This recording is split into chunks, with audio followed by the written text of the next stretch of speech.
आप सभी से प्रार्थना करता हूँ और सभी को नमन करता हूँ, कोटि कोटि नमन करता हूँ और आशीर्वाद मांगता हूँ कि जो भी मैं वचन बोलूँ कहूँ वो शास्त्र सम्मत हो, सही समय पर सही बात निकले और मुख से कुछ भी अनर्गल शब्द ना निकले, ऐसा मुझे आशीर्वाद दे।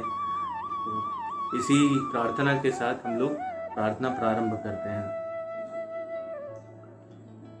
वर्णानामर्थ संघानां रसानां छन्दसामपि मंगलानां च कर्तारो वन्दे वाणी विनायको भवानी शंकरो वन्दे श्रद्धा विश्वास रूपिणो याभ्यां विना न पश्यन्ति सिद्धा स्वान्तस्तमीश्वरम् वन्दे बोधमयं नित्यं गुरुं शंकररूपिणं यमाशितो हि वक्रोऽपि चन्द्रः सर्वत्र वन्दते सीताराम गुणग्राम पुण्यरण्यविहारिणो वन्दे विशुद्धविज्ञानो कवीश्वर कपीश्वरो वागर्ताविव सम्पृक्तो वागर्तप्रतिपत्तये जगता पितरो वन्दे पार्वती परमेश्वरो कर्पूरगौरं करुणावतारं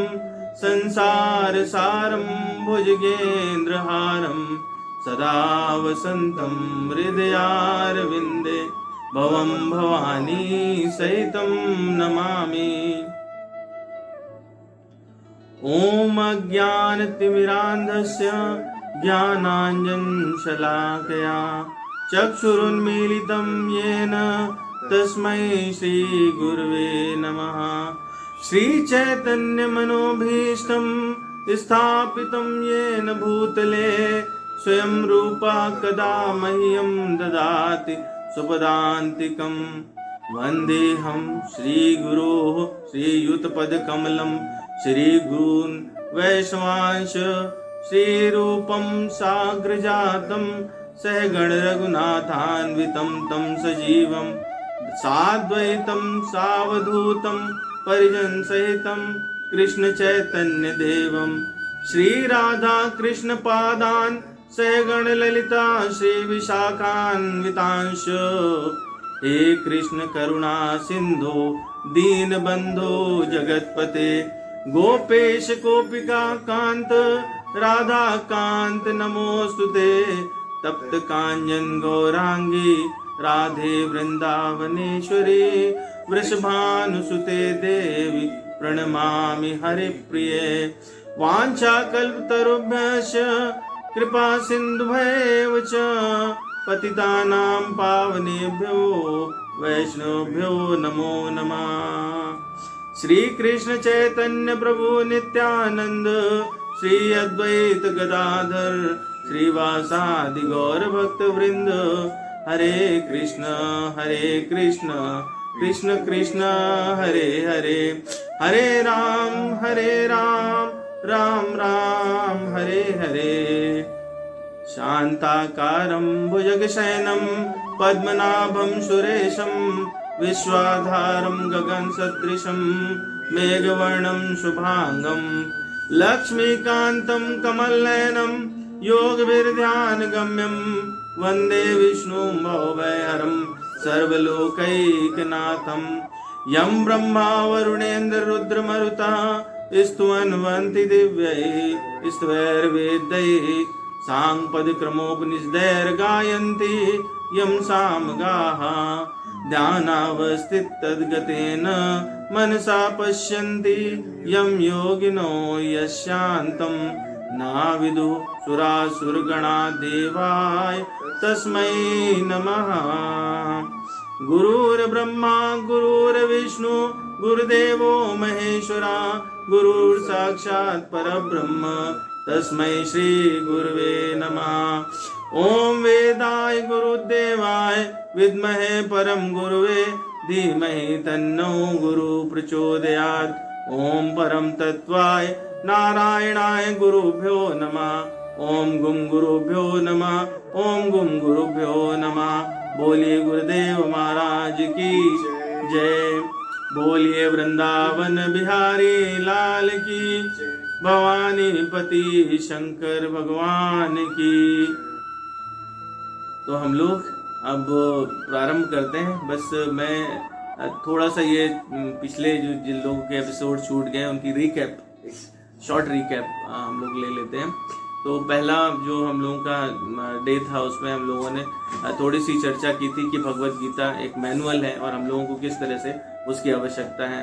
फिर सेकंड डे पर हम लोग पहुंचे तो हम लोगों ने भगवान के विषय में चर्चा की कि भगवान कौन है, उनका क्या अस्तित्व है, उनका क्या अर्थ रहता है, और उनके 8 गुण और 6 ऐश्वर्य के संबंध में हमने जाना। हमने ये भी जाना कि भगवान जो है वो संपूर्ण सृष्टि के स्रोत, सर्वोच्च नियंत्रक, सर्वोच्च स्वामी और सर्वोच्च भोक्ता है।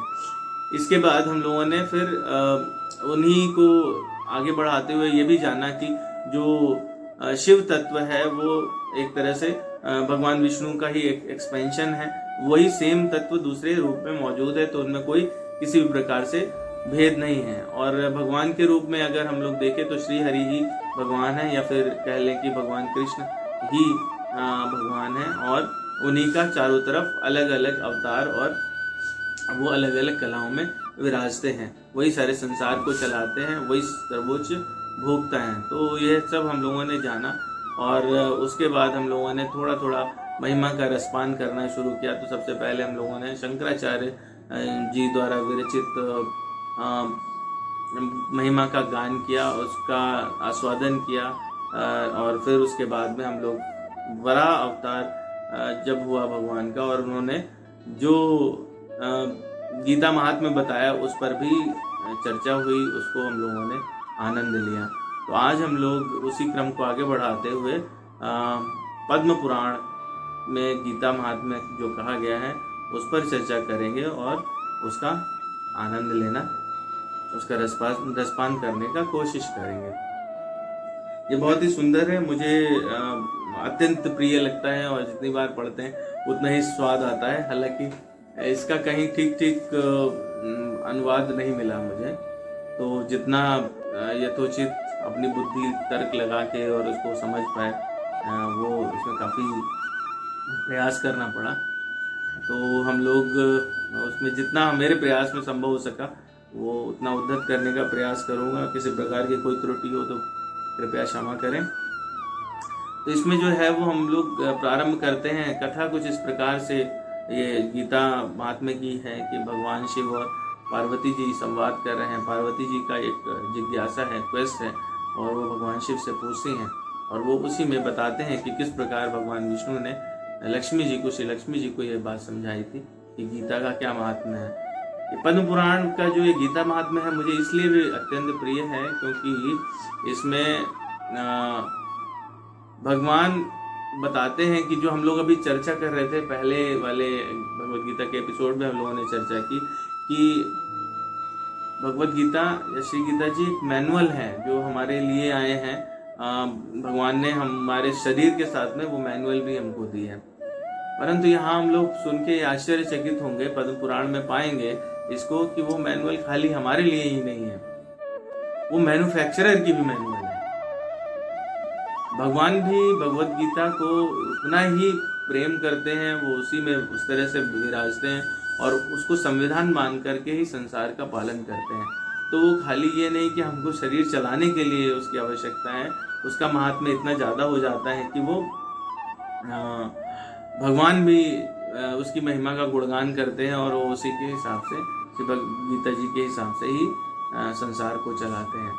तो प्रथम श्लोक है और बहुत ही सुंदर श्लोक है।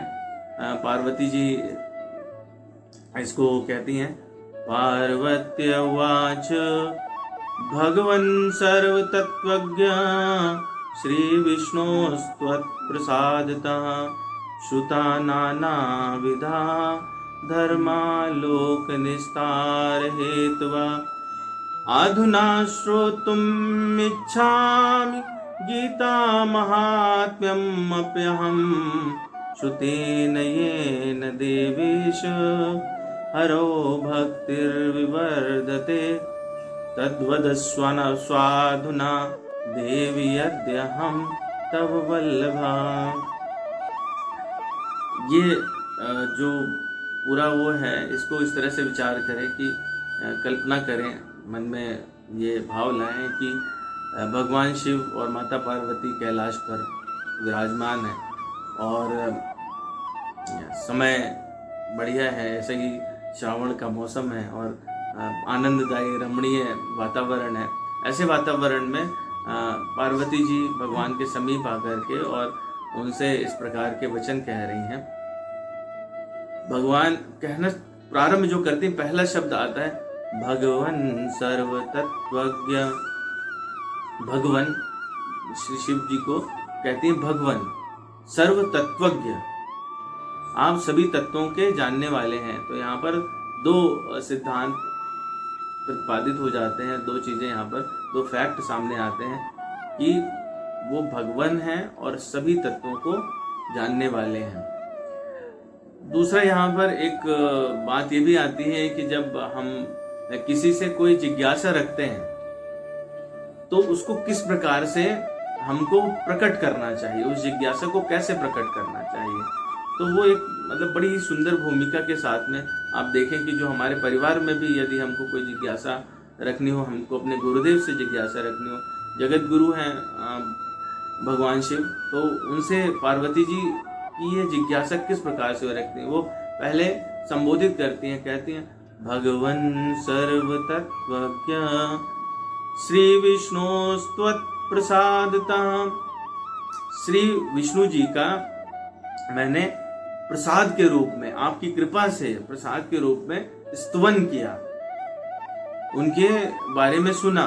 श्रुता नाना विधा धर्मालोक निस्तार हेतवा, मैंने उनके अलग अलग कृत्य भगवान विष्णु के, आपके प्रसाद से भगवान विष्णु के अलग अलग कृत्यों को सुना कि वो कैसे धर्म का प्रसार करते हैं, कैसे संसार का कल्याण करते हैं और लोक निस्तार हेतुवा, जो संसार का कल्याण हो, संसार के कल्याण हेतु किस तरह से वो कार्य करते हैं। तो यहाँ पर हम लोग इस श्लोक में जो पार्वती जी कह रही हैं वो बहुत ही गंभीर बात कह रही हैं। उन्होंने ये भी कहा कि भगवान विष्णु के संबंध में हम सुनना चाहते हैं, अब तक सुनते रहें और सुनना चाहते हैं।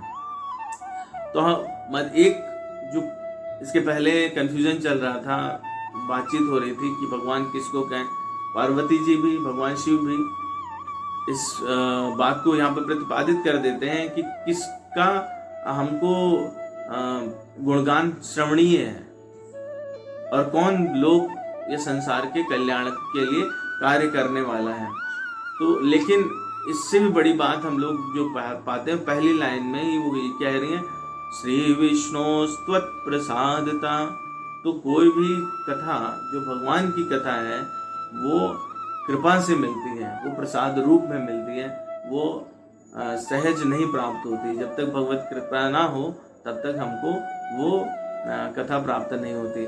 तो यहाँ से हम लोग को एक और चीज जानने को मिलती है कि जो कथा है, कथा की भी अपनी कोई कथा है,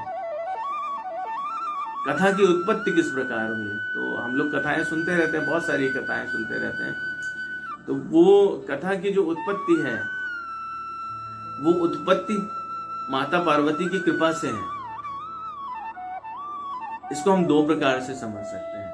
एक तो ये है कि माता पार्वती जब इस प्रकार से प्रश्न करती हैं तो जब उपयुक्त श्रोता है तो उसके सामने वक्ता उसी कैटेगरी के आकर के और उस प्रकार से उनको ज्ञान देते हैं। तो भगवान शिव से वो क्वेस्ट होता है और उसके आंसर में जो आंसर निकलता है वही कथा है। तो ये जो कथा है उसकी उत्पत्ति करता है भगवान शिव और माता पार्वती है, एक बात। दूसरा है कि इसके पीछे बैकग्राउंड में जाएं तो कोई भी कहानी तब पता चलती है जब आपके मन में जिज्ञासा होती है, और वो कहानी तब प्रतिपादित होती है या वो स्थापित हो पाती है जब उसमें श्रद्धा होती है।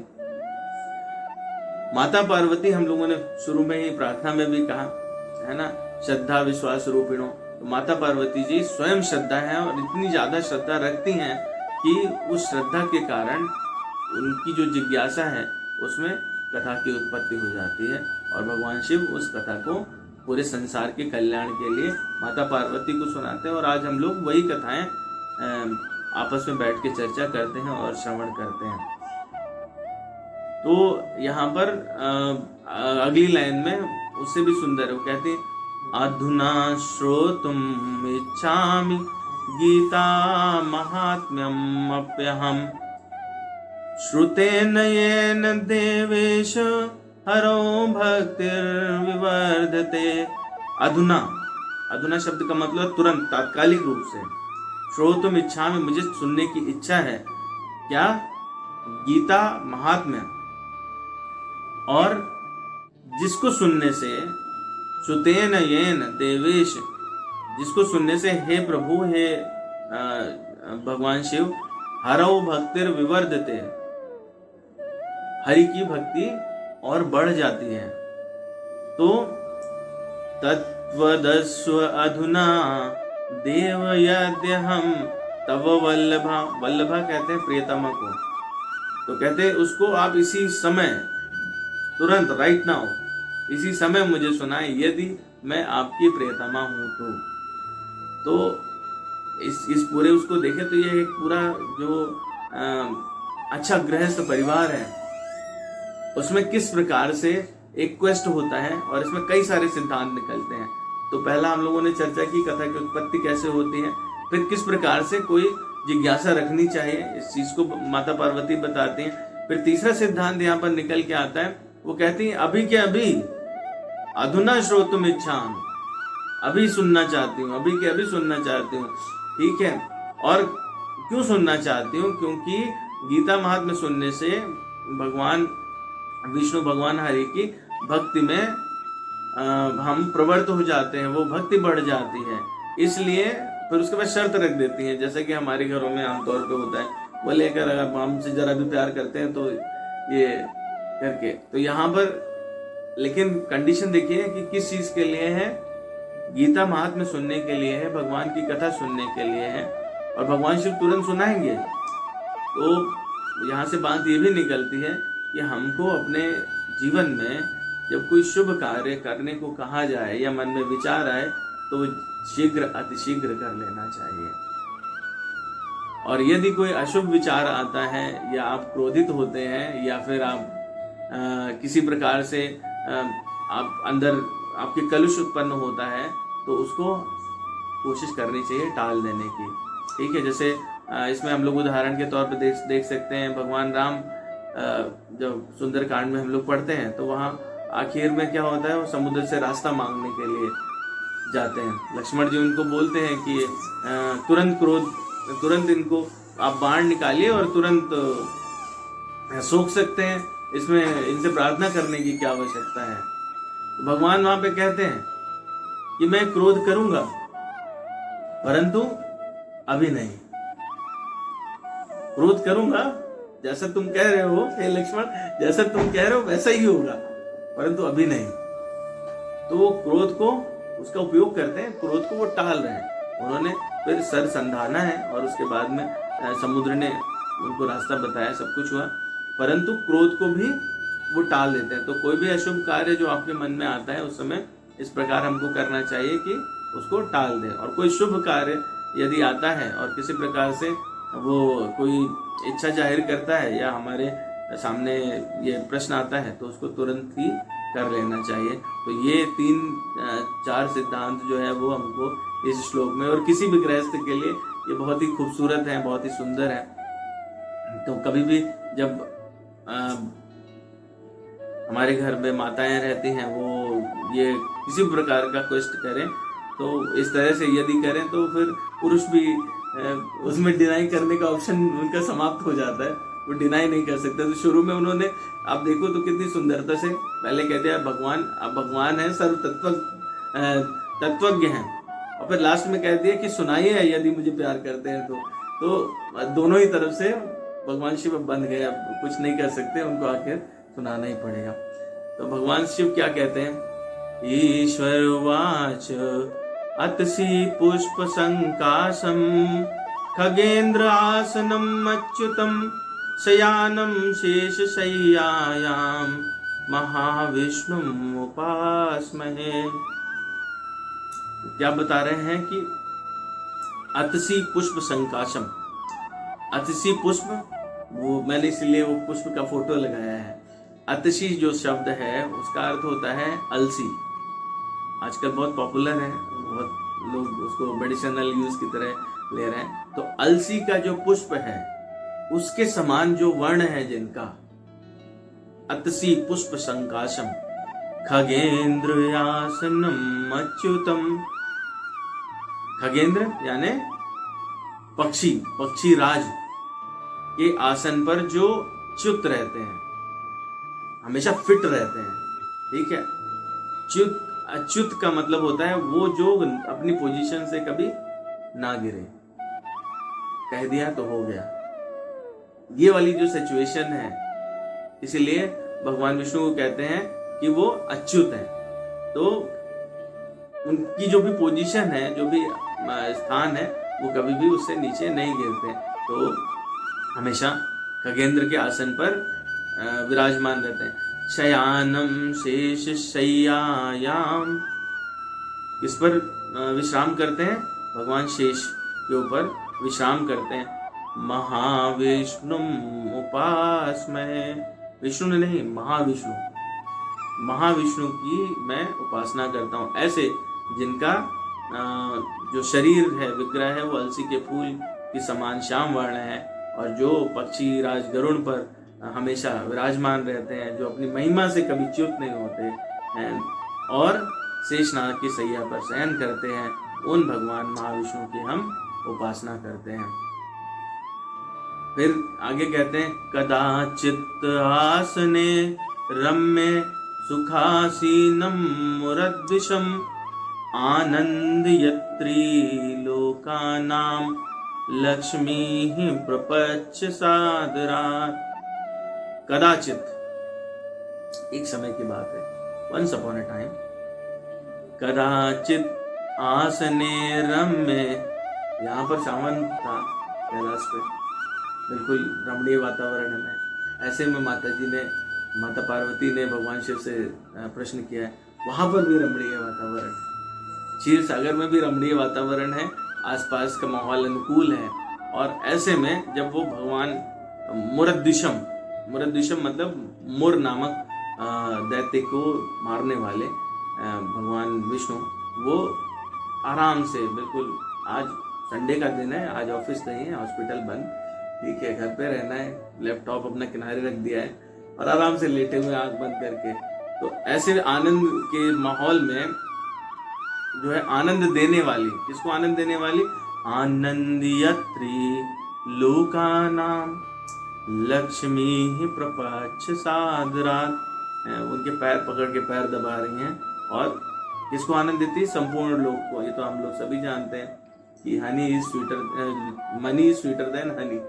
ठीक है, किसी के भी अकाउंट में लक्ष्मी माता हो तो फिर उसके आनंद की सीमा नहीं रहती संसार में। तो आनंद देने वाली इस लोक में माता लक्ष्मी प्रश्न पूछती हैं, कैसे? आदर सहित। तो हम लोग एक पहले भी वो श्लोक गीता के क्या है और कई बार उसको डिस्कस कर चुके हैं। किसी गुरु से किस प्रकार से हम लोगों को प्रश्न करना चाहिए, तो माता पार्वती ने भी वो सिद्धांत स्टैब्लिश किया। यहाँ पर आप देखें तो माता लक्ष्मी भी वही सेम सिद्धांत स्टैब्लिश कर रही हैं। भगवद गीता में 4थे अध्याय में 34वां श्लोक है, तद्दुधि प्रणिपातेन परिप्रश्नेन सेवया उपदेक्ष्यन्ति ते ज्ञानम ज्ञानिनः तत्त्वदर्शिनः। तो क्या, कैसे प्रश्न करना चाहिए? साष्टांग प्रणाम करके, साष्टांग प्रणाम करके आप गुरु के पास जाएं, साष्टांग प्रणाम करें और उनकी सेवा करें, और सेवा करते हुए प्रश्न पूछें। ऐसे में आपको जो तत्वदर्शी हैं वो ज्ञान का उपदेश देंगे। तो बिल्कुल ठीक उसी सिद्धांत को हम लोग, अगर हमारे आपके गुरु हैं तो हमको बिल्कुल ठीक इसी तरह से पहले सेवा करें, उनको प्रसन्न करें और उसके बाद में अपना प्रश्न रखें। तो उसका हमको जरूर मिलेगा उत्तर। तो आगे माता लक्ष्मी किस प्रकार बोलती हैं। श्यालुरसी दुग्धाब्धौ भगवन के न हेतुना उदासीन इवैश्वर्यम जगन्ति स्थापयन्निव। श्यालु रसी, श्यालु और असी मतलब श्यालु शब्द का अर्थ होता है निद्रालु होते हुए। श्यालु रसी दुग्धाब्धौ, दुग्ध वाला सागर, अब्धौ का मतलब होता है सागर, क्षीर सागर में। तो निद्रालु होते हुए क्षीर सागर में भगवन के न हेतुना, किस प्रकार से, उदासीन इवैश्वर्यम जगन्त स्थापयन्निव, आप निद्रालु होते हुए भी पूरे इस संसार को इस उदासीन अवस्था में कैसे संचालन कर रहे हैं, कैसे चला रहे हैं, इसका क्या कारण है। ऐसा माता लक्ष्मी उनको पूछती हैं, जैसे आपके साथ होता है। बोले अरे आप सोए हुए हैं, अभी देखिए चारों तरफ जाले हैं, थोड़ा जाली साफ कर दो, आज संडे का दिन है, खाली हो कुछ तो करो। तो भगवान अपना संसार का संचालन कर रहे हैं और माता लक्ष्मी उनको सवाल पूछती हैं कि आप ऐसे निद्रालु होते हुए और पूरे संसार का संचालन कैसे, आप कैसे ऐसे इतने आराम से ठंडे पड़े हुए हैं और पूरे संसार का संचालन भी हो रहा है, ये कैसे हो रहा है, इसका क्या कारण है। तो भगवान चाहते तो बेचारे नाराज हो जाते, लेकिन उन्होंने सुना उसको और उसके बाद में भगवान शिव बोलते हैं कि क्या कहा, इति देव्या वचः श्रुत्वा मुरभिज्ञान गर्वितम वाच लक्षणया वाचा विस्मय स्मरे लोचना। ऐसे माता लक्ष्मी के वचन सुनकर, और जब उन्होंने यहाँ पर भी यदि आप देखें तो उन्होंने भगवान को कहा कि आप मुर को मारने वाले हैं। तो इस बात का ज्ञान रखते हुए और उसको हृदय में समझते हुए माता लक्ष्मी ऐसा प्रश्न कर रही हैं। और जब इस तरह का प्रश्न हुआ तो उनसे भगवान ने सुलक्षणी वाणी में, उवाच सुलक्षणया वाचा विस्मय स्मेहलोचना, और विस्मय से देखते हुए माता लक्ष्मी को जवाब दिया। जब देवी के ऐसे वचन सुने तो मूर्ख को मारने वाले भगवान विष्णु सुलक्षणा वाणी से, कोई भी उन्होंने रिटेलिएट नहीं किया, आंसर बहुत ही सुंदर तरीके से देते हैं। विस्मय से देखते हुए कहते हैं, श्री भगवान वाच नाहं सुमुखी निद्रालुर्निजं माहेश्वरं वपु दृशा तत्त्वानुवर्तिन्या पश्यामन्त निर्मग्नया। भगवान कहते हैं, ना हम सुमुखी निद्रालुर्निजम, मैं जो है वो सोया नहीं हूँ, आलस में भी नहीं हूँ। जैसे हम लोग अक्सर बोलते हैं ना कि नहीं मैं सोया नहीं हूँ, मैं तो ध्यान कर रहा हूँ, मैं कुछ सोच रहा हूँ। अरे भगवान कह रहे हैं मैं भी सोच रहा हूँ। ना हम सुमुखे निद्रालुर्निजम, मैं सोया नहीं हूँ। ये सुमुखी, ये सुंदर मुख वाली, ये भगवान सीख भी दे रहे हैं कि पत्नी किसी भी प्रकार का प्रश्न करे तो उसको आंसर आपको यही देना है, ये सुमुखी। दुर्मुखी बोलने की आवश्यकता नहीं है। यदि आपने दुर्मुखी कहा तो फिर उसके बाद में आपका मुख दुर्मुख हो जाएगा। तो भगवान कह रहे हैं, ना हम सुमुखी निद्रालुर्निजम माहेश्वरम वपु। वपु का मतलब होता है स्वरूप। तो मैं निद्रालु नहीं हूं और निजम, अपने ही माहेश्वर स्वरूप का दृशा तत्वानुवर्तिन्या, अपने ही स्वरूप का जो तत्व का अनुसरण करने वाला है उसको देख रहा हूं और उसमें मैं निमग्न हूं। पश्चांतम निर्मग्नया, तो हे सुमुखी मैं नींद नहीं ले रहा हूं, मैं आलस्य में नहीं हूं, अपितु तत्व का अनुसरण करने वाली अंतर्दृष्टि के द्वारा ध्यान में माहेश्वर स्वरूप का साक्षात्कार कर रहा हूं, उसको देख रहा हूं, उसके बारे में ध्यान कर रहा हूं, सोच रहा हूं। कुशाग्रया धिया देवी यदंतर्योगिनो हृदि पश्यन्ति यच्च वेदानां सारम मीमांसते वृषम। भगवान कहते हैं कुशाग्र बुद्धि से, कुशाग्रया धिया, कुशाग्र बुद्धि से, हे देवी, जिसको योगी लोग अपने हृदय में और अंतर्मन में पश्यन्ति देखते हैं, और वही सारे वेदों का मीमांसा का सार भी है, उसे सार तत्व निश्चित करते हैं, मैं वैसा माहेश्वर स्वरूप का अंदर ध्यान कर रहा हूं। तदेवं अक्षरम ज्योतिरात्म रूपमनामयम् अखंडानंद संदोह निष्पादिद्वैत वर्जितम। और वो कैसा है माहेश्वर स्वरूप? तदेवं अक्षरम, तत्एवं अक्षरम, वो जो अक्षर है, नष्ट होने वाला नहीं है। ज्योतिरात्म रूपम अनामयम, जो प्रकाशमान है, जिसमें प्रकाश स्वरूप है और रोग रहित है, नष्ट न होने वाला है। अखंडानंद संदोह निष्पादि द्वैत वर्जितम, और अखंड आनंद का पुंज है, निष्पन्द है, स्थिर रहता है, और द्वैत और अद्वैत से रहित है।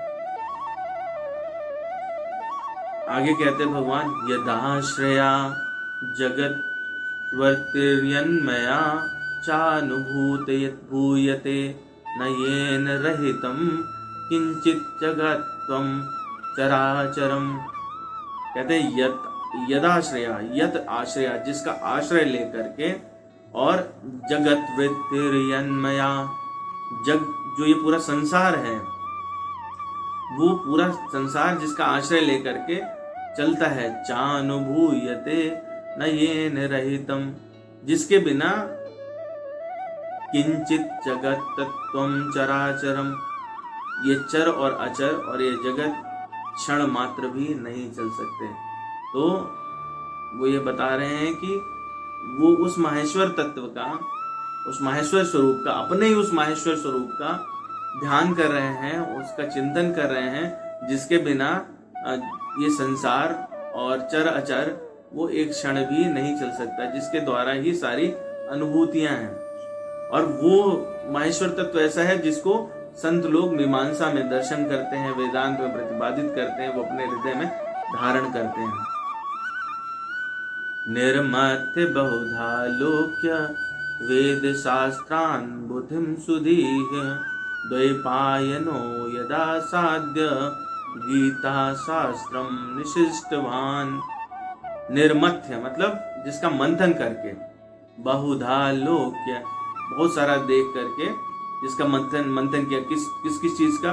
वेद शास्त्रान बुद्धिम सुधी, सुधी कहते हैं विद्वान को, और वेद शास्त्र विद्वान लोगों ने द्वैपायनो यदा साध्य गीता शास्त्रम विशिष्टवान, तो सारे वेद शास्त्र जितने भी लोकोक्तियां थी, सारे विद्वानों का मत लेकर के और उनका सबका मंथन करके अद्वैपायन श्री कृष्ण यानी वेदव्यास जी ने यदा साध्य, यत असाध्य मतलब जिसको प्राप्त किया, उस मंथन से क्या निकला? गीता शास्त्रम विशिष्टवान। तो ऐसे बहुत सारे वेद शास्त्र विद्वानों का मत लेकर के वेदव्यास जी ने गीता सार को उपहार के रूप में आप संसार को दे दिया, वो निशिष्ट किया, निकाला है वहां से मंथन से, जैसे मक्खन निकाला जाता है। ठीक इसी प्रकार का वचन जो है स्कंद पुराण में बिल्कुल इसे मैच करता हुआ वहां पर है गीता महात्म्य में। हम लोग स्कंद पुराण से गीता महात्म्य में चर्चा नहीं करेंगे, 2 श्लोक हैं जो हम लोग वहां से उठा लेते हैं, क्योंकि इसमें मैक्सिमम, इसीलिए मुझे सबसे ज्यादा सुंदर जो है वो श्रीपाद शंकराचार्य का गीता महात्म्य लगता है। उन्होंने महाभारत से, स्कंद पुराण से जो श्लोक हम लोग देखते हैं जो स्वरचित भी हैं, और उन्होंने भागवत से, स्कंद पुराण से और महाभारत से तो थोड़ा थोड़ा पोर्शन उठाया है। तो वो आपको एक तरह से सारे पुराण से जो महात्म्य का रस है वो श्रीपाद शंकराचार्य ने अपने महात्म्य में रख दिया है। तो वहां पर वेदव्यास जी क्या कहते हैं? वहां कहते हैं अष्टादश पुराणानि नव्यकराणि च निर्मत्य चतुरो वेदान मुनिना भारतम कृतम। श्री श्री वेदव्यास जी ने 18 पुराण, 9 व्याकरण और 4 वेदों का मंथन करके महाभारत की रचना की। फिर भारतो दधि निर्मथ्य गीता निर्मत्तिस्तस्य च सारमोद्धित्य कृष्णेन न अर्जुनम्य मुखेदितम। और उस महाभारत रूपी समुद्र का मंथन करने से प्रकट हुई गीता का भी मंथन करके और उसका अर्थ सार निकाला और उसे भगवान श्री कृष्ण ने अर्जुन के मुख में डाल दिया। फिर जो हम लोग पढ़ते हैं गीता महात्म्य में एक श्लोक आता है, मल निर्मोचनम पुंसाम गंगा स्नानम दिने दिने सकृत गीतांबसी स्नानम संसार मलनाशनम। तो वो जो तत्व निकाला उससे संसार का मल नाश हो जाता है, एक बार भी अगर ठीक से आप उसका पान कर लें। तो यहाँ पर बिल्कुल वही बात जो है भगवान विष्णु माता लक्ष्मी से कह रहे हैं। फिर आगे वो क्या कहते हैं, यदा स्थाय महानंदम आनंदी कृतमानसा निद्रालोरिव देवेश दुग्धाब्धो प्रतिभामिव। यत स्थाय यानी जहां पर बहुत अंदर तक डीपली जिसको जो कंट्रोल करता है वो कैसा है, महानंदम आनंदी कृतमानसा, मन के अंदर महानंद उत्पन्न हो जाता है। तो निद्रालुरिव देवेश दुग्धाब्धो प्रतिभामिव, मैं उसी माहेश्वर स्वरूप को धारण करते हुए और यहाँ पर आपको आलस्य में दिखाई देता हूँ, परंतु संसार का संचालन हो रहा है। इस तरह से भगवान विष्णु आनंद पूर्वक बोलते हुए चंचल नेत्रों वाली श्री लक्ष्मी ने विस्मय पूर्वक सुना। ये अगले श्लोक का अर्थ है, इति तस्य मुरारातेर अमितम आनंदवच साहर्षोत्फुल्ललोलाक्षी लक्ष्मी श्रुत्वा विस्मरे। इस तरह से जो मुर नाम के मुराराति अमित आनंदम अद्वचा, मुर नाम के राक्षस का जो वध करने वाले हैं और अमित आनंद देने वाले हैं भगवान विष्णु के इस तरह के वचनों को जो है वो हर्ष पूर्वक और सुंदर नेत्रों से लक्ष्मी जी विस्मय पूर्वक सुनती हैं। श्रीरुवाच, अब ऐसे सुनने के बाद में लक्ष्मी जी क्या कहती हैं, श्रीरुवाच भवानेव ऋषिकेश ध्येयो यस्य यमिनां सदा तस्मात् त्वत्तः परं यत्तत् श्रोतुं कौतूहलं हि मे। भवानेव ऋषिकेश, भवान एव, आप ही भगवान हैं, आप ही ऋषिकेश हैं। ऋषिकेश का शब्द का अर्थ होता है वो जो इंद्रियों का निग्रहण करने वाले, इंद्रियों के स्वामी हैं, समस्त इंद्रियों, जो जिनकी इंद्रियां उनकी कंट्रोल में रहती हैं, पूरे संसार की इंद्रियां उनके कंट्रोल में। तो ऐसे ही भगवान वो ध्येयो असि यमिनाम सदा, जिसको सभी लोग ध्यान करते हैं, सारे योगी पुरुषों के, यमिनाम मतलब योगी पुरुष, तो सारे योगी पुरुषों के ध्यान में जो रहते हैं, तस्मात् त्वत्तः परम यत्तत् श्रोतुम कौतूहलम हि मे, उसके अलावा, तस्मात् त्वत्तः मतलब आपके अलावा कोई ऐसा तत्व भी है जो ध्यान करने योग्य है। मुझे ये सुनकर ही अत्यंत कौतूहल हो रहा है। मतलब लक्ष्मी जी ऐसा कह रहे हैं कि मुझे तो नहीं पता था कि आपके अलावा भी कोई तत्व है जिसका कोई ध्यान किया जा सके, और आप किसी तत्व का ध्यान कर रहे हैं, ये बड़ी आश्चर्य की बात है। ठीक है, मतलब आमतौर पे जैसे आपके पास रहता है, आपने कहा कि नहीं मैं सो नहीं रहा हूँ, मैं बस कुछ सोच रहा हूँ, बोले आप सोचते नहीं, आप फालतू बात कर रहे हैं। ठीक है, हमें पता है आप सोचते नहीं, आप सोते रहते हैं। ऐसे में आज संडे का दिन मिला है, हॉस्पिटल गए नहीं है, लैपटॉप आपने किनारे रख दिया है, मजे ले रहे हो बस, खाली थोड़ा बहुत काम कर लो, घर की सब्जी ले आओ, फल फ्रूट वगैरह ले आओ, कुछ काम है वो सब करना नहीं है। तो उन्होंने कहा कि मुझे बड़ा ही आश्चर्य हो रहा है भाई, ये समझ में नहीं आई बात अभी तक। चराचराणाम लोकानाम कर्ता हर्ता स्वयं प्रभु। आगे का आप देखिए, यहाँ पर जो वाद विवाद है वो हो रहा है, अपने उसके लिए साक्ष्य भी प्रस्तुत कर रही। चराचराणाम लोकानाम कर्ता हर्ता स्वयं प्रभु यथा स्थितस्ततो अन्यत्वम यदि माम बोध्याच्युत। कहते हैं कि चर और अचर जो भी इस लोक में हैं, उनके कर्ता हर्ता आप स्वयं हैं। ठीक है, सृजन भी आप ही करते, संहार भी आप ही करते हैं समस्त लोक में। और आप यत स्थित ततो अन्यत्वम, और आप सर्व समर्थ हैं। इस स्थिति में हो करके भी यदि आप किसी तत्व से भिन्न हैं तो मुझे उसका बोध कराइए। क्या सोच रहे हो बताओ? ठीक है, बता रहे हो ना, बहुत देर से सोच रहे हैं, ये सोच रहे, वो सोच रहे, बताओ क्या सोच रहे हो? ठीक है, तो भगवान कहते हैं, भगवान बेचारे क्या करें, बोले अब तो एक्सप्लेनेशन देना ही पड़ेगा। तो भगवान कहते हैं, श्री भगवान वाच मायामयम इदम देवी वपुर में न तु तात्विकम सृष्टि स्थित्योप उपसंहार क्रिया जालोपबृहिंतम मायामय इदम देवी वपुर में न तु तात्विकम। मेरा ये जो स्वरूप जो आपके सामने है, ये तो योग माया वाला है, ये तात्विक नहीं है। वपुर में मतलब जिस स्वरूप का ध्यान करता हूं वो तात्विक है। ये जो स्वरूप आप अभी देख रहे हो, ये योग माया वाला है, और इसी से मैं सृष्टि की स्थिति और संहार क्रिया करता हूं, ये उससे भरा हुआ है। अतो अन्यदात्मनो रूपम द्वैताद्वैत विवर्जितम भावाभाव विनिर्मुक्तम अध्यांतरहितम प्रिय शुद्ध संवित प्रभालाभम परानंदैक सुंदरम रूपम ऐश्वर्यम आत्मैक्य गम्यम गीता सुकीर्तितम। कहते हैं अतो अन्यदा मनोरूपम, इसको हम लोग अगर डिवाइड करेंगे तो अतः अन्यदा आत्म मनोरूपम करके आएगा। मतलब जो आत्मा रूप है, जिस स्वरूप का मैं ध्यान कर रहा हूं, वो उस रूप की बात करें, उस महेश्वर स्वरूप की बात करें, वह द्वैत और अद्वैत से परे है, भाव और अभाव से विनिर्मुक्त है, मतलब उससे भी परे है, ना उसमें भाव है ना अभाव है, और आदि और अंत से भी रहित है। तो हे प्रिय, हे लक्ष्मी जी, वो जो जिस स्वरूप का मैं ध्यान कर रहा हूं, महेश्वर स्वरूप का, वो ना तो द्वैत है ना द्वैत है, ना भाव में है ना भाव में है, ना उसका आदि है ना अंत है।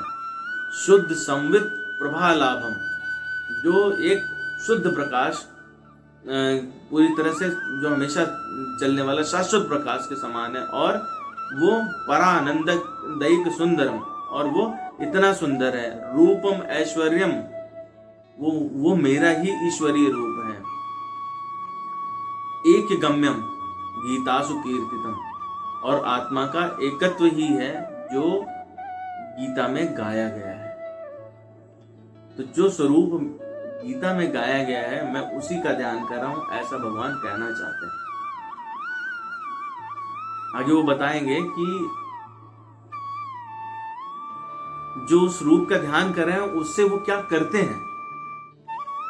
इत्याकर्ण वचो देवी देवस्य अमित तेजसा शंकमाना वाक्येषु परस्पर विरोधिषु। अभी भी माता की शंका जो है वो चल रही है, कह रहे बातें बड़ी बड़ी कर रहे हैं आप, उस पर समझ में नहीं आ रहा है। इत्याकर्ण, ऐसा सुन के, वचो देवी, देवी बोली, देवस्य अमित तेजसा, हे अमित तेजस्वी भगवान विष्णु, शंकमाना ही वाक्येषु परस्पर विरोधिषु, आपकी ये परस्पर विरोधी वाक्य सुनकर मुझे शंका हो रही है। स्वयं चेत परमानंदम वांगमन सगोचरम कथम गीता बोधयति इति मे छिंदिम संशयम। यदि आपका स्वरूप स्वयं चित पर आनंदम वांग मन सगोचरम, मतलब वो जो स्वरूप है वो पूर्ण है, वो मन और वाणी की पहुंच से बाहर है, परंतु वो परमानंद वाला है, तो किस प्रकार से कथम गीता बोधयति, उस स्वरूप को किस प्रकार से गीता बोध कराती है, सबको बताती है, यह मुझे बता करके इति में छिंदम, मेरे संशय को तोड़ दीजिए, निवारण कर दीजिए।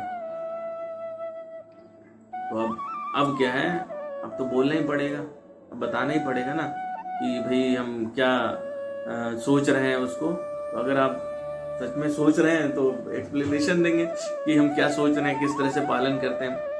ईश्वर उवाच श्रियः श्रुत्वा वचो युक्तम् इतिहास पुरासरम् आत्मानुगामिनी दृष्टिं गीतां बोधित्वान् प्रभु।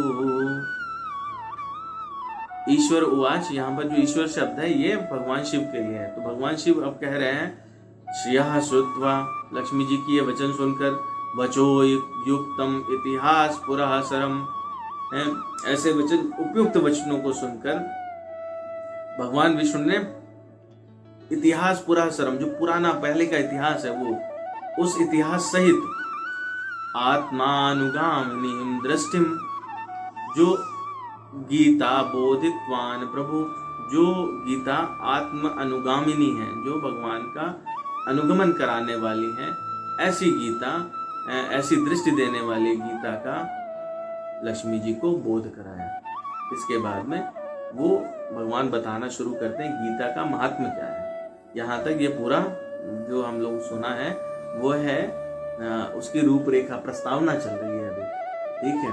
और ये बिल्कुल वैसे ही मैं इसलिए इसको सुंदर महसूस किया। इसमें एक तो वो तीनों जो सिद्धांत हमने शुरू में कहे कि किस प्रकार से प्रश्न पूछना चाहिए, एक जिज्ञासा यदि करनी है तो हमको किस प्रकार से करनी चाहिए अपने गुरु से। तो यहाँ पर देखें तो भगवान शिव पार्वती जी के गुरु स्वरूप हैं और लक्ष्मी माता, और कथा की उत्पत्ति कैसे हुई वो भी आप देखिए कि एक उपयुक्त श्रोता और एक बिल्कुल वैसा ही एलिजिबल वक्ता, वो वक्ता और श्रोता बैठते हैं और वो चर्चा करते हैं, तब एक कथा की उत्पत्ति होती है।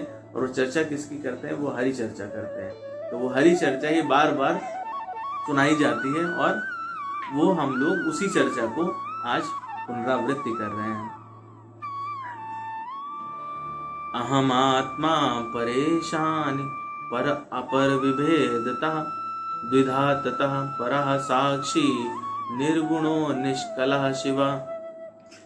अहम आत्मा परेशानी, ये अपने परेशानी वाला परेशानी नहीं है।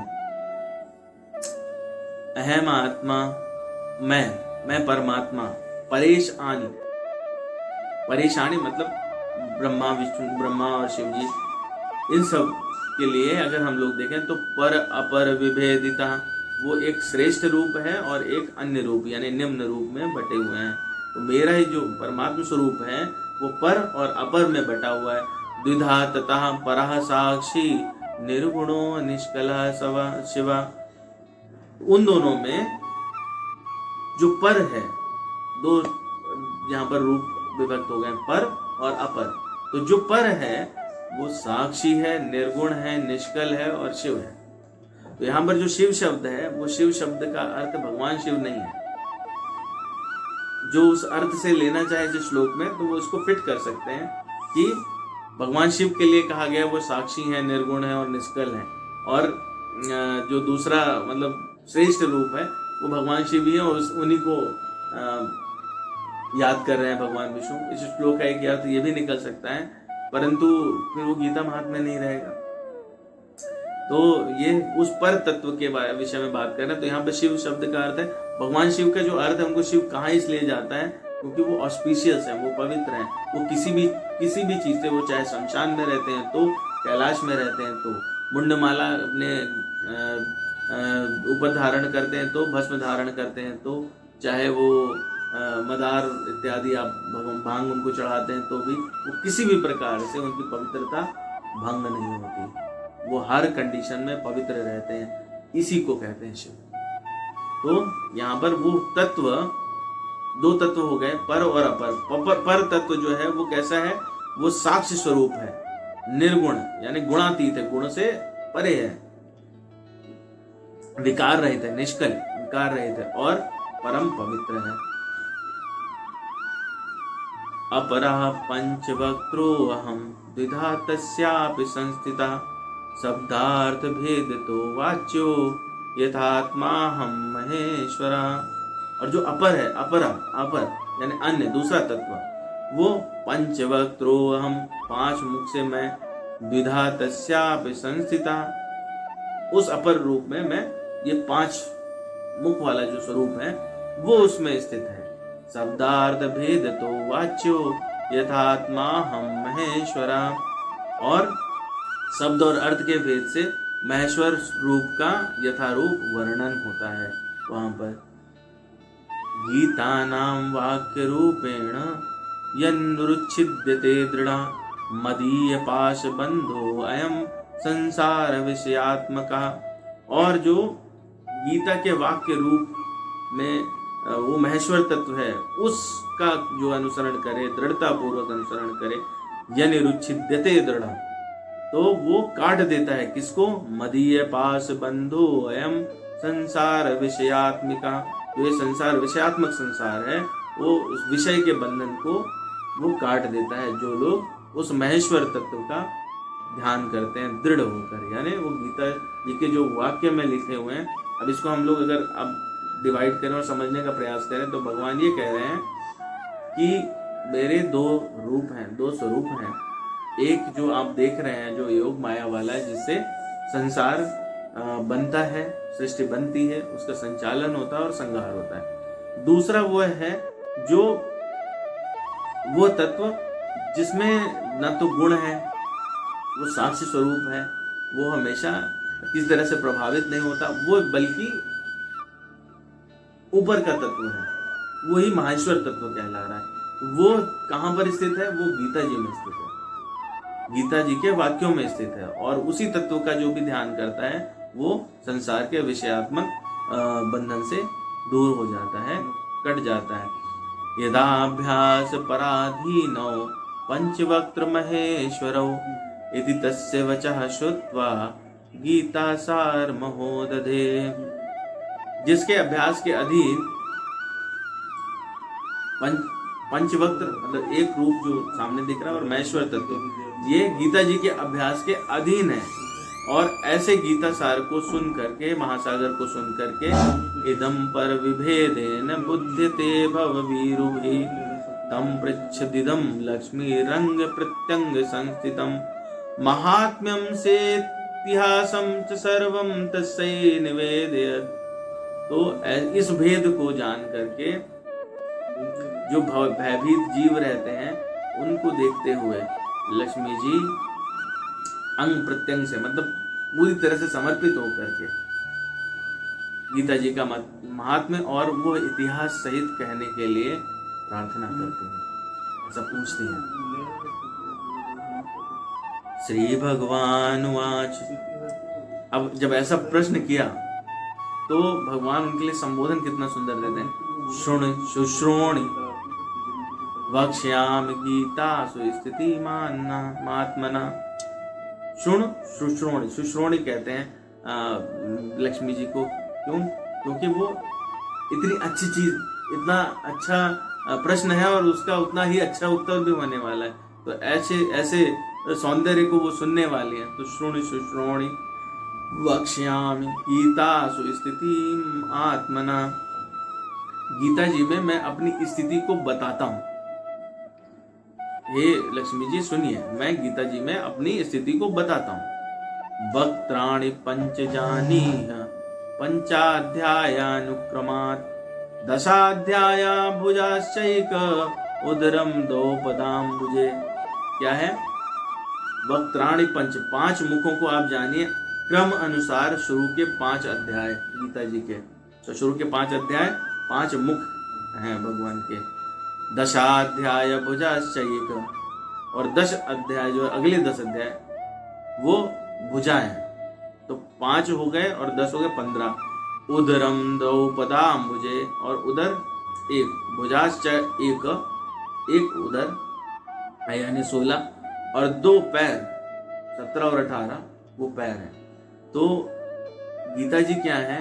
गीता जी वो महेश्वर स्वरूप है जो भगवान स्वयं अपने पूरे अंग प्रत्यंग के साथ उसमें विराजमान है। तो भगवत गीता जो आप श्रवण करने जा रहे हैं, आप जो पढ़ने जा रहे हैं, आप जो जिसका अनुगमन करना चाहते हैं, वो स्वयं भगवान अपने को, उन्होंने अपने स्वरूप को रखा हुआ है उसमें। और वो ये आप पीछे जो हम लोगों ने चर्चा की, वो ये कह रहे हैं कि मैं उसी स्वरूप का ध्यान कर रहा हूं। कहने का अर्थ हुआ कि वो संविधान, वो मैनुअल, वो आपके लिए ही नहीं है, वो भगवान ने अपने लिए भी बनाई हुई है, और उसी मैनुअल से वो आगे बताएंगे कि मैं संचालन संहार सब करता हूँ उसी से। कह रहे हैं आगे, दशाध्याय वांगमयी मूर्तिरेश्वरी विज्ञेय ज्ञान मात्रेण महापातक नाशिनी। तो ये सारे जो इस प्रकार ये 18 अध्यायों की वांगमयी यानी संपूर्ण ईश्वर की मूर्ति समझनी चाहिए, जिसको जानने से, विज्ञेय ज्ञान मात्रेण, जिसको जानने से यानी उसके ज्ञान से ही आपके महापाप नष्ट हो सकते हैं, महान पातकों का नष्ट करने वाले हैं। अतोऽध्यायं तदर्धं वा श्लोकम अर्धम तदर्धकम अभ्यास्यस्ति सुमेधा या सुशर्मेव समुच्यते। तो उसके अतो अध्यायम या आधे अध्याय भी, मतलब एक अध्याय या आधा अध्याय अथवा श्लोक या आधा एक चौथा ही श्लोक भी अभ्यास करने से सुमेधा यानी बुद्धिमान बुद्धि वाला यह सुशर्मेव समुच्यते, वो सुशर्मा के समान मुक्त हो जाता है। यहाँ तक हमारा ये गीता महात्म्य कि किस तरह से भगवान उसमें स्थित हैं। और वह अब आगे जो है वो लक्ष्मी जी उनसे प्रश्न पूछती हैं कि सुशर्मा कौन है। श्रीरुवाच सुशर्मा नाम को देव किम जाति यह किमात्मकः कुतस्तस्य च वै मुक्ति कीनाजयत हेतुना। हे भगवान, सुशर्मा कौन था, किम जाति है, किस जाति का था, किमात्म का, और किस तरह से उसकी वो किस तरह वाला, किस प्रवृत्ति वाला था। कुतस्तस्य च वै मुक्ति, किस तरह से उसकी मुक्ति हुई, के न जायत हेतुना, और किस कारण से हुई, ये मुझे बताइए। तो भगवान जो है यहाँ पर साइलेंट भी हो सकते हैं और आगे बढ़ सकते हैं। इसमें सुशर्मा की पूरी कथा है, आगे वो कथा है जो पहले अध्याय की कथा है। तो भगवान जो है वो भगवान विष्णु अगर आप कहेंगे तो यहाँ अभी चालू रहेंगे, और नहीं तो भगवान विष्णु अगले एपिसोड में सुशर्मा की कथा सुनाएंगे। जो इस पद्म पुराण के इस वाले हिस्से को रखने का जो तात्पर्य था, मेरा अर्थ था, वो मात्र ये था कि ये महात्मा मुझे ऐसा लगा कि जो एकदम साक्षात स्वरूप रख देता है भगवद गीता का। हम लोग जिस बुद्धि से ये पढ़ते हैं, उसमें अनवरत होते हैं, प्रयास करते हैं, ठीक उसी प्रकार के हमको भाव उत्पन्न होते हैं। तो यदि आज हम ये जान लेते हैं कि गीता जी मात्र एक पुस्तक नहीं है, मात्र एक वो सिंगल मैनुअल नहीं है, वो इस तरह से नहीं है कि वो हमारे जीवन का संचालन करने के लिए बनाए गए हैं। भगवान भी उन्हीं का अनुपालन करते हैं और वो स्वयं भगवान ही हैं। तो हम जब पढ़ें तो हम ये बात सोचें, ये बात माने, ये बात समझें कि प्रथम अध्याय मतलब भगवान का एक मुख बोल रहा है, द्वितीय अध्याय मतलब भगवान का दूसरा मुख बोल रहा है, ठीक है। और भगवान अगर कोई बात कह रहे हैं तो हमें वो जरूर माननी चाहिए। तो यदि इस प्रकार से हम मन में भाव रख करके और गीता जी का स्मरण करेंगे, चिंतन करेंगे, तो ही हमें उसकी सही सही बात समझ आएगी और हम लोग उस पथ पे अग्रसर हो सकेंगे। और तो सुशर्मा की स्टोरी नहीं है ये है प्रथम अध्याय का महात्म्य, कि हमको रियली कितना बेनिफिट हो सकता है प्रथम अध्याय पढ़ने से, सुनने से। वो है श्री भगवान वाच सुशर्मा नाम दुर्मेधा सीमा पापात्मनां भूत जातो नात्म विदांश वंशे विप्राणाम क्रूर कर्मणाम न ध्यानम न जपो होमो न चैव तिथि पूजनम केवलम विशस्येव बलाढ्येन विवर्तते। सामने श्लोक नहीं आएंगे क्योंकि इनका हमने वो बनाया हुआ नहीं है। हम तो सुशर्मा, भगवान कहते हैं कि हे प्रिय, सुशर्मा जो है वो बहुत ही खोटी बुद्धि का मनुष्य था और पापियों का तो शिरोमणि ही था। उसका जन्म वैदिक ज्ञान से शून्य और क्रूरतापूर्ण कर्म करने वाले ब्राह्मण कुल में हुआ। कुल से तो ये वाला जो स्टोरी पोर्शन है वो इसको भी दिखाता है कि किसी कुल में उत्पन्न होने से आप, ऐसा नहीं है कि आपका परम कल्याण हो जाता है। कल्याण आपका आपके कर्म से ही होता है, ठीक है। कुल का जो उपयोग है, यही इसी स्टोरी में कुल का उपयोग दो तरह से भी दिखाई पड़ेगा और तब हम लोग को समझ में आएगा कि कुल का उपयोग है, परंतु आपका प्रारब्ध आपके कर्म पर निर्भर करता है, ठीक है। तो पापियों का शिरोमणि था और ऐसे ब्राह्मण कुल में हुआ। फिर वहां पर न तो ध्यान करता था, न जप करता था, न होम, न तिथियों का सत्कार, और मूर्ख होने के कारण वो हमेशा विषय सेवन में ही लगा रहता था। कभी कभी वो अपना परिश्रम करता, पत्ते बेचता, हल जोतता, ये सब करता, और उसके बाद में जो उससे पैसा मिलता तो जो मजदूर लोग करते हैं वो भी जाकर के किसी उस पर खड़ा हो जाता, ठीक है, मदिरापान करता, मांस भक्षण भी करता था। और इस तरह से उसने वो जो ब्राह्मण कुल में उत्पन्न हुआ उसका दीर्घ काल, बहुत ही लंबा समय इसी तरह से दुराचार करते हुए अपना व्यतीत कर दिया। तो एक दिन वो मूढ़ बुद्धि सुशर्मा पत्ते लाने के लिए किसी ऋषि की वाटिका में घूम रहा था और वहां पर उसी समय जब वो पत्ते इकट्ठा करने गया तो उसको एक विकराल सर्प ने डस लिया और सुशर्मा की मृत्यु हो गई। तो उसके बाद में फिर नरक में गए, जहाँ पर उनको बहुत सारी यातनाएं भुगतनी पड़ी और वो सारी यातनाएं, एक लंबा समय बीता और यातनाएं भुगती और उसके बाद में वो वापस मृत्यु लोक में आए। परंतु मृत्यु लोक में उन्हें मनुष्य योनि नहीं प्राप्त हुई, मृत्यु लोक में उनको बैल योनि प्राप्त हुई। और वहां पर किसके पास भी पहुंचे, बैल तो बने लेकिन एक लंगड़े के बैल बने। तो वो जो पंगु व्यक्ति था उसने अपना आराम से जीवन व्यतीत करने के लिए वो बैल खरीद लिया और उस पर जितना ज्यादा से ज्यादा बाहर हो सकता था वो अपना, लंगड़ा व्यक्ति वो भी लालची व्यक्ति था तो वो उस पर लाद देता था। वो अपना नित्य कर्म में इनका इस्तेमाल करता था, घर जोतना, सामान ढोना इत्यादि इत्यादि। तो ऐसे करते करते उन्होंने 7-8 वर्ष इस तरह से बिताए।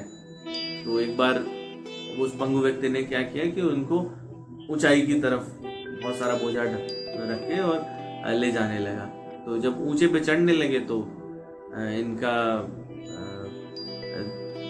दिक्कत होने लगी, शरीर में थकान आने लगी बैल को, और वो थक कर वेग से पृथ्वी पर गिर गया। उस दिन तो पानी भी नहीं मिला था, मूर्छित हो गया। जब मूर्छित हो गए तो लोगों ने देखा, बोले कि ये लंगड़ा व्यक्ति बड़ा ही अत्याचार कर रहा है। भीड़ इकट्ठा हो जाती है ना, तो भीड़ इकट्ठा हो गई चारों तरफ और उस समय कुतूहल बस सारे लोग आकर के इकट्ठा हो गए और देखने लगे। तो बोले कि ये तो बड़ा ही बेकार व्यक्ति है और बताओ बैल के साथ में कितना ही दुष्कर्म करता है, इसकी ऐसी गति हो रही है। तो उसमें कुछ लोग आप लोगों की तरह श्रद्धालु भी थे, बहुत ही अच्छे लोग भी थे। तो एक पुण्यात्मा व्यक्ति आप लोगों की तरह निकले वो, उन्होंने कहा कि यार इसका तो कुछ कल्याण करना चाहिए, ये तड़प रहा है। तो ऐसे तड़पने में मुझसे नहीं रहा गया, तो उन्होंने कहा कि मैं अपने कुछ पुण्य का कुछ अंश इसको दान दूं ताकि ये किसी तरह से इस गति को प्राप्त हो या ठीक हो सके। तो सब लोगों ने जब देखा कि एक व्यक्ति जैसे आगे आता है ना, आप लोग समाज में आगे आए हैं तो आपके देखा देखी और भी लोग आगे आएंगे। तो वो बाकी लोग भी आए, उन्होंने भी सोचा चलो अब एक कर रहा है तो करना ही पड़ेगा। आरती में पैसे कुछ चढ़ा रहे, 10 रुपए चढ़ा रहे तो हम भी 5 रुपए चढ़ा देते हैं उस टाइप वाला। तो उन्होंने सबने कहा कि थोड़ा पुण्य मेरा भी मिल जाए, मेरा भी मिल जाए, ऐसे करके। तो उस भीड़ में एक वैश्य भी खड़ी, तो उसने मन में विचार किया कि मेरे पास तो कोई पुण्य है ही नहीं, लेकिन अब क्या करें। तो उसने मन में सोचा कि पुण्य तो है नहीं, पर हे भगवान कोई भी पुण्य जो किया हो, जो भी रहा हो, वो यहाँ पर इसको बैल को मिल जाए, ठीक है। तो ऐसे, लेकिन उस सारे पुण्यों के बावजूद, सबके प्रयासों के बावजूद भी वो उसकी मृत्यु हुई। तो यमराज के दूत उसको फिर ले गए जमपुरी में और वहां पर उन्होंने पाया कि बाकी सारे पुण्य जो थे वो तो उतना फलित होने वाले नहीं थे, परंतु वैश्य का जो दिया हुआ पुण्य है उसे यह पुण्यवान हो गया है और इसको दोबारा से मनुष्य योनि दी जा सकती है, मनुष्य योनि में जाएगा। तो भगवान जो यमराज थे उन्होंने उनको निश्चय किया कि इसको उत्तम कुल वाले में, उस पुण्य के आधार पर उत्तम कुल वाले एक शील ब्राह्मण घर में जन्म लेना चाहिए। तो फिर दोबारा से, पहले ब्राह्मण थे, अभी फिर से वापस ब्राह्मण कुल में उन्होंने जन्म लिया और उस समय उस पुण्य के प्रभाव से उन्हें अपने पूर्व जन्म की कुछ बातों का भी स्मरण रहा। तो वो अपने अज्ञान को दूर करने के लिए जिज्ञासु होकर के जब उन्हें स्मरण हुआ कि एक वेश्या थी और जिसके पुण्य फल थे और जिसके कारण मुझे पुनः मनुष्य योनि मिली है, तो वो जिज्ञासु होकर के उसके पास, वैश्या के पास में गए और उनको बताया कि आपने पुण्य दान किया था और जिस पुण्य के कारण मैं यहाँ पर दोबारा से आया हूँ ब्राह्मण कुल में, तो वो पुण्य क्या है? तो वैसे बोली, वैसे तो मैंने कोई पुण्य कर्म किया नहीं है आज तक, मुझे तो ज्ञात भी नहीं है। एक मेरे पास में तोता है, वो प्रतिदिन कुछ श्लोक पढ़ता रहता है, तो अगर कुछ हुआ होगा तो मतलब उसी का प्रभाव है। थोड़ा बहुत मेरे अंतःकरण में किसी तरह से अगर भगवान का कुछ स्मरण हो जाता है तो वो जब मैं सुनती हूँ तो हो जाता है, परंतु मुझे पता नहीं है, अर्थवर्थ नहीं मालूम है।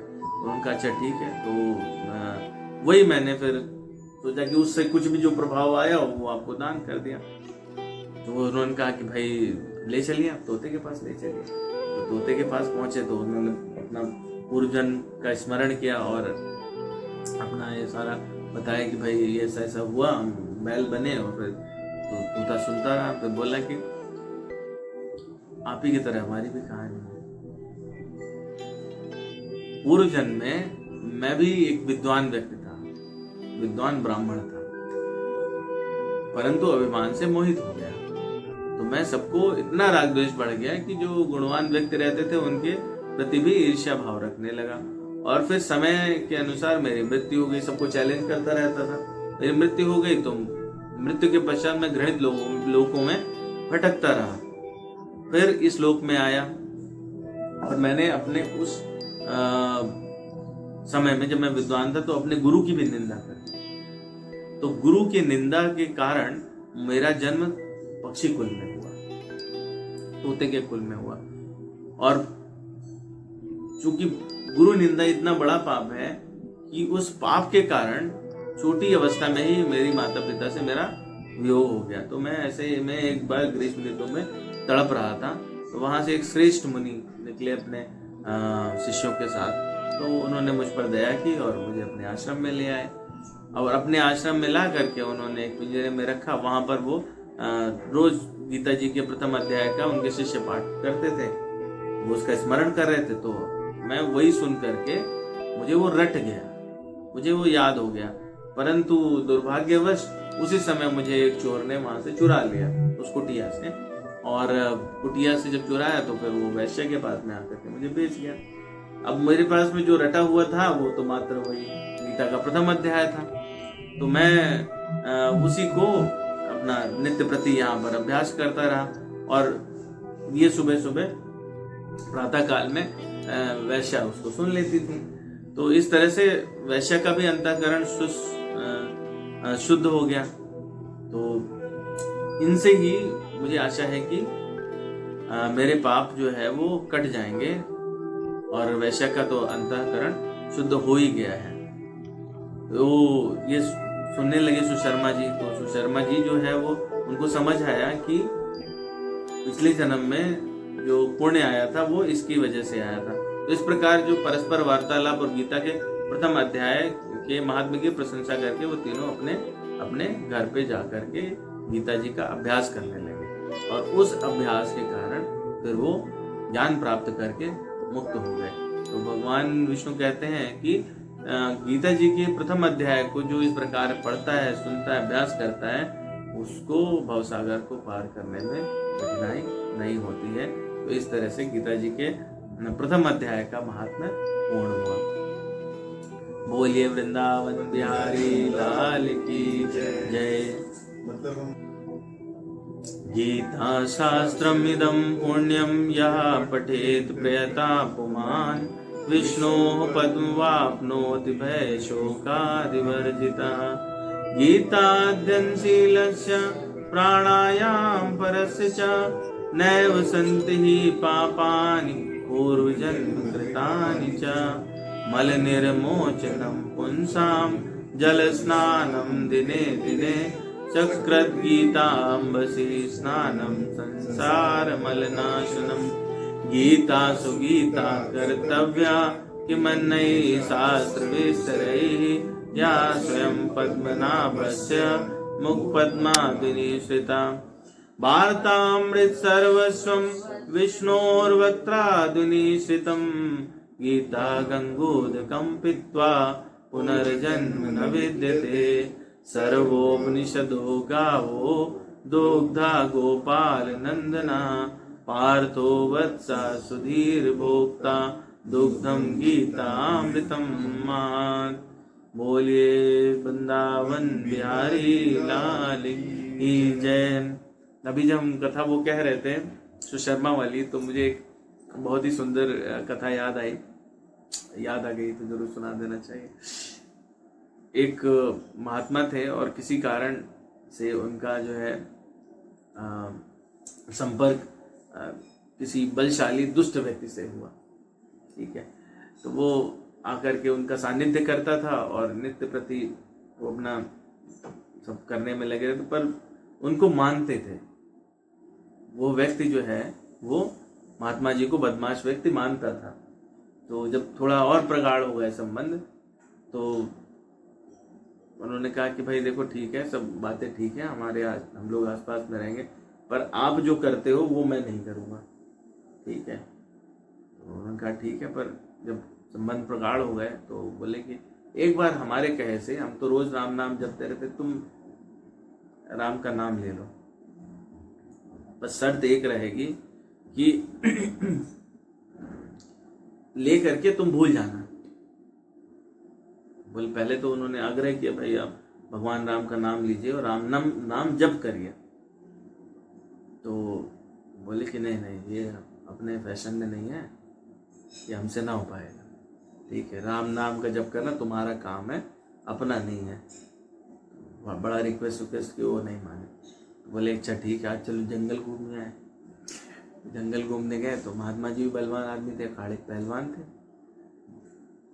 तो उन्होंने कहा देखो ऐसा है, तो हमारे तुम्हारे संबंध हो गए पुराने, एक बार या तो राम का नाम ले लो और नहीं लोगे तो आज मल्ल युद्ध करो। तो उन्होंने देखा आसपास में तो कोई है नहीं, महात्मा जी ज़्यादा तगड़े हैं, पटक के मारेंगे भी। तो बोले बस शर्त यह है कि मैं बेमन से लूंगा। उन्होंने कहा कोई बात नहीं, बेमन से ले लो, एक बार राम नाम ले लो, पर एक इसके साथ कंडीशन भी है, वो कंडीशन याद रखना। बोले क्या? बोले कि कोई तुमसे पूछे कि राम नाम के बदले में क्या चाहिए तुम्हें, कभी भी हैं, तो कह देना कि जो मिलता हो दे दो। ठीक है, बात आई गई हो गई, उन्होंने कंडीशन मान ली, राम नाम लेकर के अपना एक बार राम का नाम लिया और वापस आ गए। जीवन बीता, मृत्यु हो गई। मृत्यु के पश्चात जब गए तो वो सारे दुष्कर्म बदमाश थे, चोर आदमी थे, अपना चोरी वोरी करते थे।